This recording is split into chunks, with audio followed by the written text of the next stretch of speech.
Magkasabwat sa pagbebenta ng shabu, arestado sa bypass operation sa Bagak, Bataan.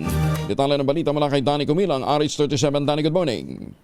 Arestado ng Bagak PNP ng Station Drug Enforcement Unit SDEU ang dalawang drug suspect sa ikinasan drug bypass operation sa Barangay Banawang, Bagak, Bataan. Sa ulat ni Bagak Chief of Police Police Major Roger Piseño, ang mga naaresto ay kapwa nag-iedad ito sa 26 anyos na residente ang mga ito ng Barangay Ibaba at Barangay Banawang ng nasabi ding bayan. Nakumpiska sa mga naaresto ang 1.1 gramo ng shabu na nagkakalaga ito sa 7,480 pesos.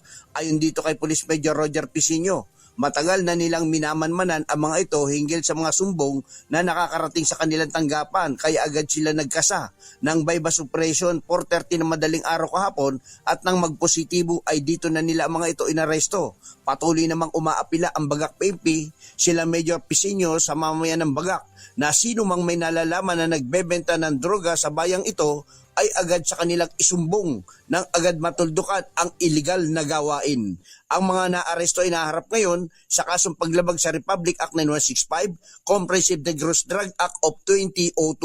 Danny Kumilang, RS37, DCRH, una sa Pilipinas, una sa Pilipino. Maraming salamat, Danny.